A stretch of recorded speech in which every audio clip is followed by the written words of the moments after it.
बिस्मिल्लाहिर्रहमानिर्रहीम। अस्सलाम वालेकुम नाज़रीन, आप यूट्यूब चैनल देख रहे हैं। मैं इमरान खान। कुछ मसरूफियात की वजह से माज़रत चाहता हूँ कि ये वीलॉग आप तक लेट पहुँच रहा है, लेकिन डेवलपमेंट्स बहुत इंपॉर्टेंट हैं। मैंने कुछ बड़ी इंपॉर्टेंट खबरें भी जमा की हैं जो आपके साथ शेयर करूँगा मैं आने वाले वीलॉग्स के अंदर। मैंने हेलीकॉप्टर वाला मामला भी कहा था, वो पूरा अभी खोल के नेक्स्ट वीलॉग में आपको बताऊँगा। लेकिन पहले ये बड़ी डेवलपमेंट है, नेशनल सिक्योरिटी कमेटी की एक मीटिंग बुलाई थी मौजूदा हुकूमत ने। शहबाज शरीफ साहब उसको चेयर कर रहे थे। ज़रा थोड़ा सा इसको देख लें, मैं इसके कुछ हकायक आपके सामने रखने जा रहा हूँ। मैंने आपसे पहले कहा था थोड़े दिन पहले कि नेशनल सिक्योरिटी कमेटी की एक मीटिंग होनी है और शहबाज शरीफ साहब उसको ज़रूर बुलाएंगे और ये हुकूमत ज़रूर इस बात की कोशिश करेगी, क्योंकि इमरान खान साहब ने एक नैरेटिव बिल्ड किया हुआ है और वो ये कह रहे हैं कि एक बैरूनी साजिश के नतीजे में, यानी अमरीकी मुदाखलत, अमरीकी साजिश के नतीजे में कुछ लोकल किरदारों ने मिलकर इमरान खान साहब को हुकूमत से निकाला है और उसमें बहुत सारे लोगों ने मिलकर किरदार अदा किया है। और इसी वजह से अब उन्होंने एक पब्लिक के अंदर बहुत बड़ा एक हवा क्रिएट कर दिया है और पब्लिक बहुत बड़े पैमाने पर ना सिर्फ सड़कों पे है बल्कि हर जलसे के अंदर है, जुलूस के अंदर है। और पब्लिक यही समझती है कि इमरान खान साहब को एक गैर मुल्की साजिश के नतीजे में निकाला गया है। अच्छा, ये नैरेटिव इतना बड़ा है और इतना तगड़ा है और जिस किस्म की अवामी मूवमेंट चल रही है, इससे हुकूमत बहुत परेशान है। जो इम्पोर्टेड हुकूमत है उसका प्रॉब्लम ये आ रहा है कि उनकी जान नहीं छूट रही इस एक एलिमेंट से जो इमरान खान साहब ने लाके खड़ा कर दिया। इसका ज़रा थोड़ा सा पढ़ लेते हैं इसको। पहले तो उन्होंने ये बताया कि कौन कौन इसके अंदर शामिल था और ये बताया कि मुख्तलिफ जो कैबिनेट के लोग थे वो इसके अंदर शामिल थे। फिर इसमें जनरल कमर जावेद बाजवा शामिल थे और फिर बाकी जो सर्विसेज चीफ्स हैं, जो बाकी लोग हैं, वो सारे इसके अंदर शामिल हैं। ऑफिसर्स, एजेंसीज़ के बाकी लोग यहाँ पे मौजूद थे। असद मजीद जो थे, जो जिन्होंने ये साइफ़र लिखा था, जिन्होंने इस केबल को लिखा था और पाकिस्तान भिजवाया था टेलीग्राम को, गवर्नमेंट को उन्होंने आगाह किया था, उनको भी बुलवाया गया था आज। ARY पे ये रिपोर्ट हुआ और कुछ जगह पे, और मुबैना तौर पे ये कहा गया कि इस सफ़ीर के ऊपर दबाव डाला गया। ज़राए के हवाले से उन्होंने खबर दी है, बाद में उनको पैमरा का नोटिस भी आया, लेकिन ज़राए के हवाले से जब आप खबर देते हैं तो यू आर नॉट बाउंड कि आप अपने ज़राए कोट करें।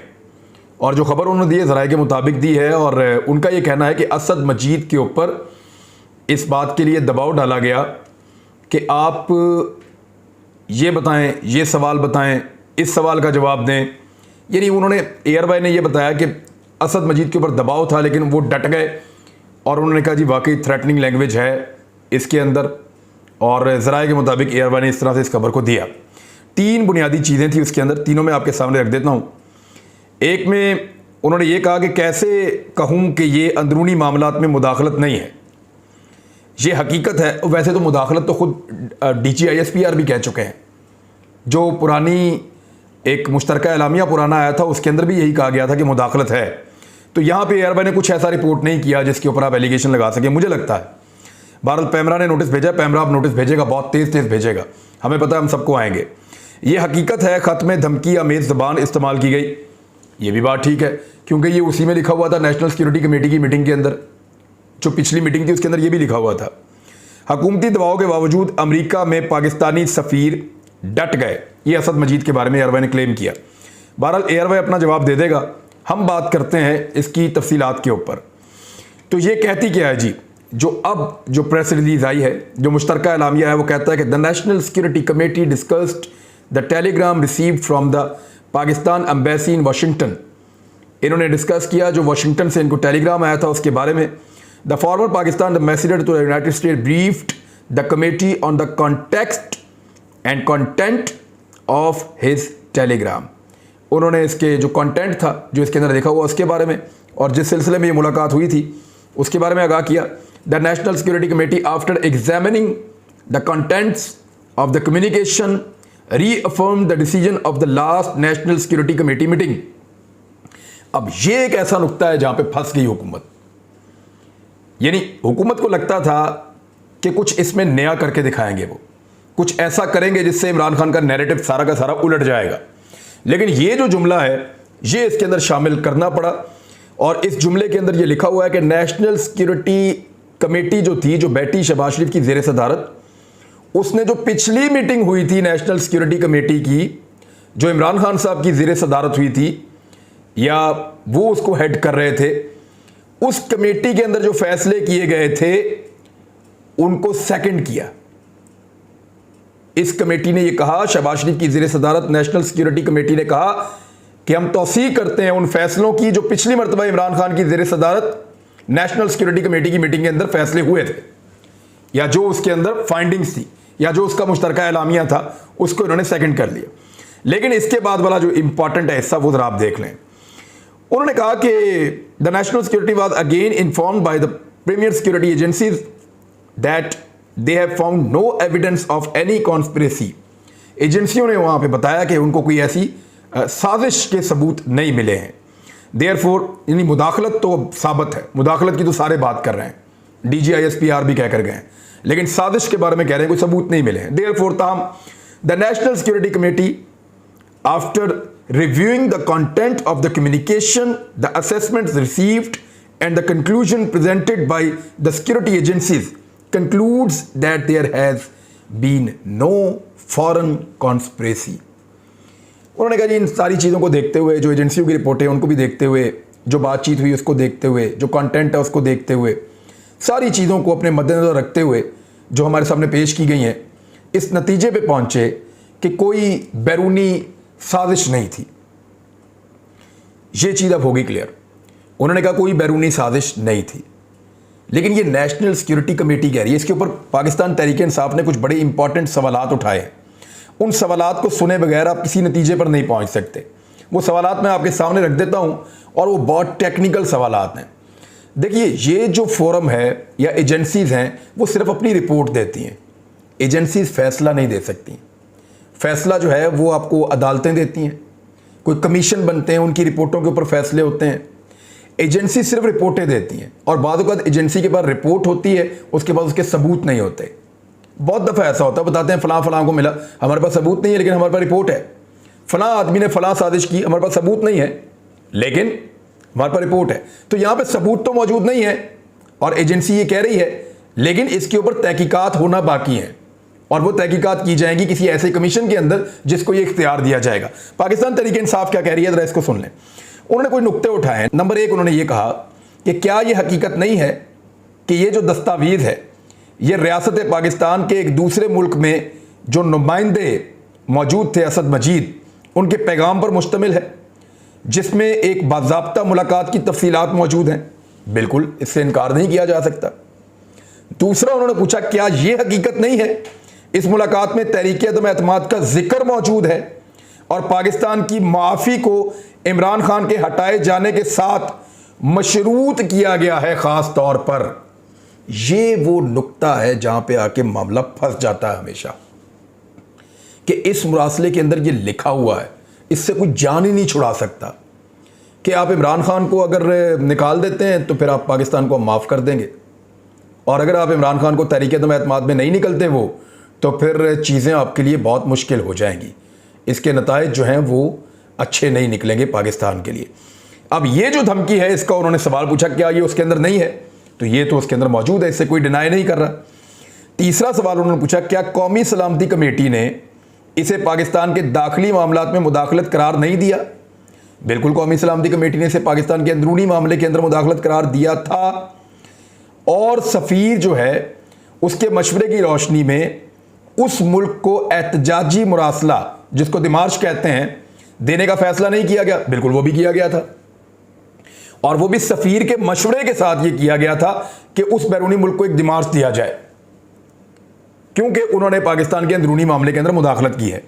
नंबर 4, क्या कौमी सलामती कमेटी ने इसे इस कदर अहम ना जाना कि इसे कौमी पार्लिमान की कौमी सलामती कमेटी में ज़ेरे बहस लाया जाए। अब पार्लिमान की भी एक कौमी सलामती कमेटी होती है, उसके अंदर जो है इसको ज़ेरे बहस लाने के लिए बाकायदा नेशनल सिक्योरिटी कमेटी ने, जब इमरान खान साहब के साथ वो बैठे थे तो उन्होंने कहा था कि इसको वहाँ पे भी ज़ेरे बहस लाया जाए। ये भी एक बड़ा अहम नुक्ता है कि अगर ये इंपॉर्टेंट ना होता तो इसको क्यों डिस्कस किया जाता फर्दर, या इसकी सिफारिश की जाती। नंबर 5, मंदरजा बाला नुकात की सेहत और हकीकत के तयन के लिए तहकीकात की जाए। ये वो बात है जो इमरान खान साहब पहले दिन से कर रहे हैं, और मरासले की रोशनी में मज़कूरा मुलाकात में दी गई धमकी और मकामी किरदारों के माबैन हकीकी गठ जोड़ का सुराग लगाया जाए। वो ये कह रहे हैं कि ये क्योंकि एक मुरासला आया, उसके अंदर एक ऐसी धमकी आमेज चीज़ मौजूद थी, उसकी ज़बान भी ठीक नहीं थी, और वो पाकिस्तान के अंदरूनी मामले में मुदाखलत भी थी।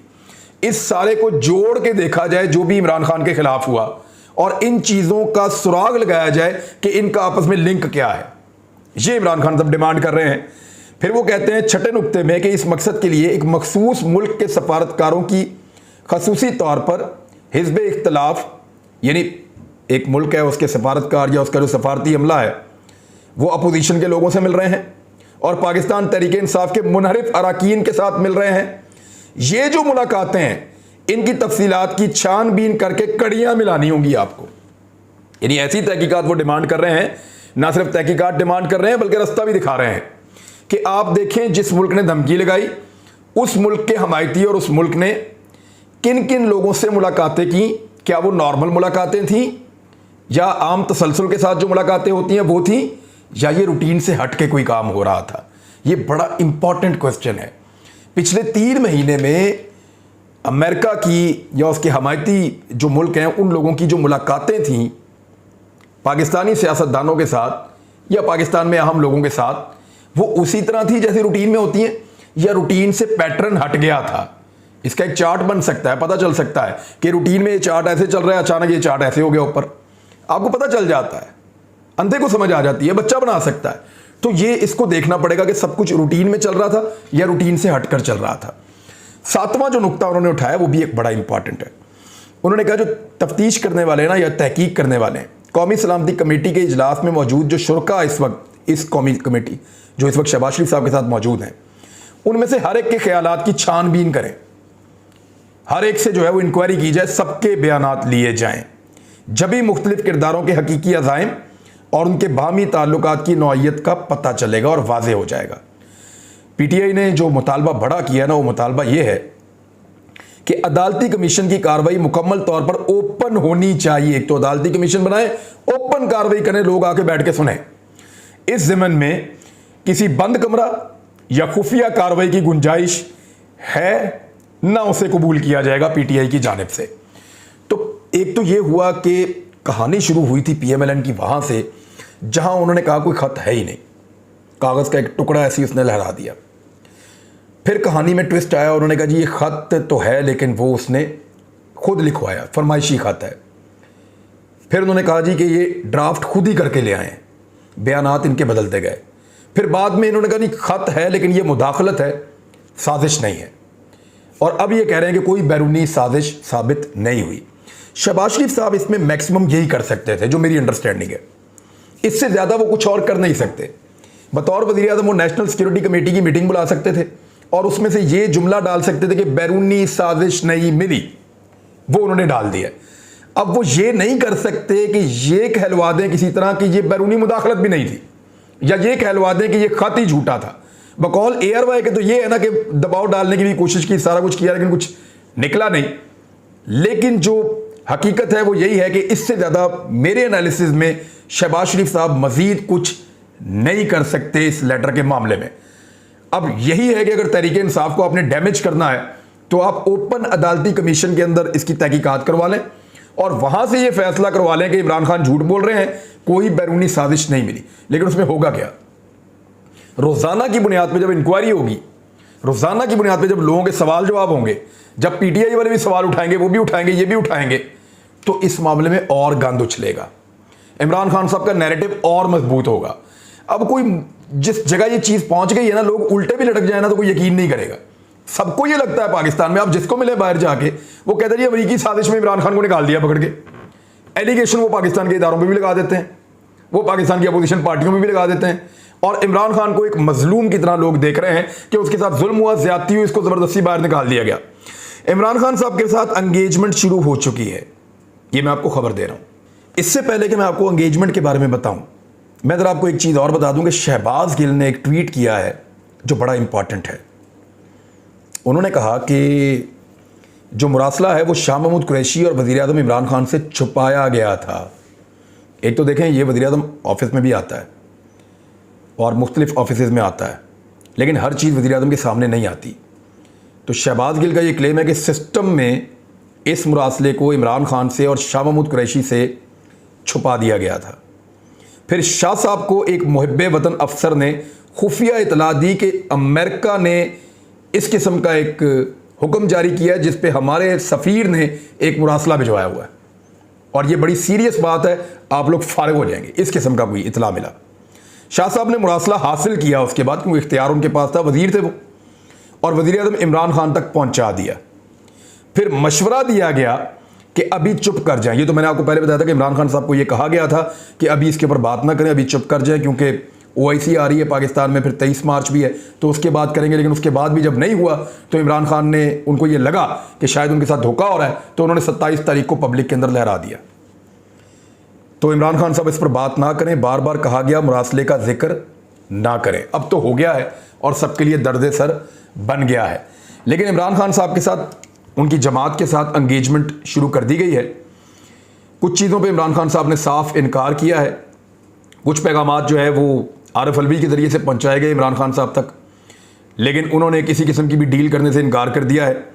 दूसरी जानिब इमरान खान साहब को एक बहुत बड़ी ब्लैकमेलिंग का सामना है कि उनकी पार्टी को, यानी पीपल्स पार्टी को भी कुछ नहीं होगा, PMLN को भी कुछ नहीं होगा, और उनकी पार्टी को फारिग कर दिया जाएगा और ये लोग नाअहल हो जाएंगे इलेक्शन कमीशन ऑफ पाकिस्तान से फॉरेन फंडिंग केस के अंदर। ये बिल्कुल तय कर ली गई है चीज़, और इस पे इमरान खान को ब्लैकमेल करने की कोशिश की जा रही है। इमरान खान इस पर भी ब्लैकमेल नहीं हो रहा है, और वो ये कह रहे हैं कि मैं तहरीक चलाऊंगा और पूरी तहरीक चलाऊंगा और पाकिस्तान में इलेक्शन करवाऊंगा भी और इलेक्शन लड़ूंगा भी। अब इदारों के लिए एक बड़ी मुश्किल सूरत हाल है कि वो कैसे इस सारी सूरत हाल में कुछ ऐसा मैनेज करें कि कम से कम बजट तो पास हो जाए। अगर पाकिस्तान में बजट पास नहीं होता तो एक बहुत बड़ा क्यास पैदा हो जाएगा। आगे मामलात कैसे चलेंगे, इस पे बहुत सारे दिमाग काम कर रहे हैं। मैंने कुछ इन्फॉर्मेशन इकट्ठी की है, वो आपको मैं एक और वीलॉग में बताऊंगा। लेकिन ये मुरासले का सारा पोस्टमार्टम, हर चीज़ इस सारे मामले की आपके सामने मैंने रखनी थी। आपने इसको सुन लिया, आपने मामला देख लिया। अब तक के लिए इतना ही। अपना ख्याल रखिएगा, अपने इस चैनल का भी। अल्लाह हाफ़िज़।